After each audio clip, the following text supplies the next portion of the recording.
Hey guys, how's it going? It's Zoo here, the head coach for the Golden Guardians Academy team, and just want to take a quick minute to kind of give you my thoughts of the split, like what I was expecting and what we're doing going into summer. Um, so going into the split, I definitely thought that we would do better than we did, obviously. Finishing 2 and 16, finishing last place in Academy League definitely isn't the best. I thought we'd do better. I thought we'd be more of like a middle of the pack team.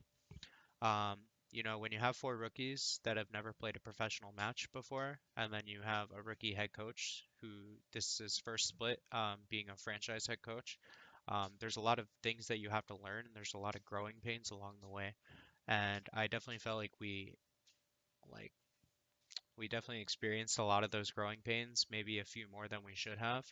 Um, but while those growing pains led to us having a pretty poor record, I feel like those growing pains led us to becoming a lot more mature and a lot more experienced and well-rounded as coaches and players, as people in general. I definitely feel like although this is the worst record I've had as a coach, this is definitely the best results I've had as a coach because I felt like I've grown the most and I feel like I've grown the most um, in this split, and I feel like my players have really gone out of their comfort zone and grown a lot. And we just really tried to make sure to pull a lot of positives from these supposedly negative situations, right? The public thinks that we just like don't know what we're doing, or the public thinks we're lost, or it's a failure as a team. But we're really sitting behind closed doors, just like praising each other for the things that we are doing well, while also focusing on the things we're not doing well, right? And one of the things that I learned is that you can't really just come into every week just only thinking about winning and not thinking about anything else because you're going to create a really shallow environment. And I'm kind of somebody who's always been raised to win and win and win and win and always be competitive no matter what. So for me, I really had to grow into somebody that was extremely supportive, even when the results weren't showing. And I felt like I grew a lot in that regard. Um, Albeit we definitely could have had more wins and we could have had better results, but there are plenty of things that went well in this split that we're proud of and that we feel like the public should be proud of too. You could kind of see it towards the end of the split where we had a lot of games where we were winning for most of the game and then just couldn't quite close it out. And I feel like that kind of shows our process as a whole is we made a lot of strides as a team, especially with four rookies. We were taking down a lot of these like top teams in early and mid games, and then their experience kind of showed, and they would take the game from us in like later mid game or like just straight up late game, just beat us with that experience. But the fact that we are getting to those positions with such a young raw roster and a young coach really shows that we were making a lot of improvements. And like players in the short term definitely have a large impact as to what the team dynamic was, and it kind of with such a young and raw and inexperienced group, it really just took us a long time to find our footing and really like find what we do best. And it's not something that you're able to fix in one split.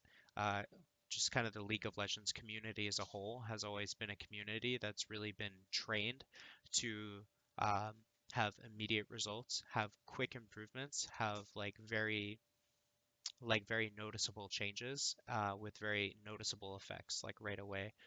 You can see this from old Challenger League with promotion and relegation.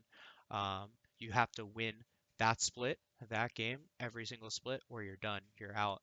And like we've all, as spectators and as competitors too, on our side, we've all been like kind of trained with that like immediate response. But now with Academy League, we're in a lot more of like a long-term process where you can see kind of like a new growth model and a new like a new improvement cycle that a lot of these traditional sports have, where you can kind of see a growth in a team over the course of like 1 to 2 to 3 to 4 years.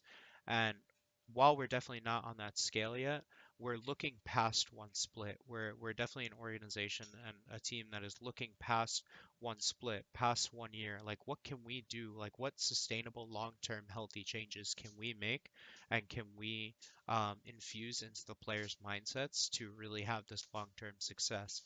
And, you know, like just the result of a long-term process, the fact that you're going to have poor short-term immediate results in the beginning. And I think that even though we had those poor results in the beginning, a lot of our long-term growth is showing, especially towards the end of the split. Um, and that's definitely, it's not something that you can ever really take a break from, though. And we're in off season right now, and it doesn't mean that we're sitting, just chilling, waiting for like the split to start up again, and we're just kind of hanging out and hoping things happen. Um, we're making as many changes as we can to really make sure that we're successful with this long-term development going into the summer. Personally, I'm making a lot of changes to myself. Um, I'm going to the gym a lot more. I'm kind of working on my mindset a lot, reading a lot of books, doing kind of some experimental things behind closed doors to really try to improve myself as a coach and make sure that I'm the most successful going into summer split to lead the team as I can be. And I know the players are all working really hard to show what they've got for summer and really show that they're coming back with a bite and ready to not only continue this long-term growth, but compete and take down other teams. Um, when you're a long-term team and you're like a long-term competitor and you're looking for these like sustainable changes and you're looking for these sustainable improvements in and outside the game, it doesn't mean that you don't have to be competitive. And we're definitely still a really raw, competitive group. We're really hungry, and we're gonna come into the summer really looking to take people by surprise and come in hot with a lot of wins.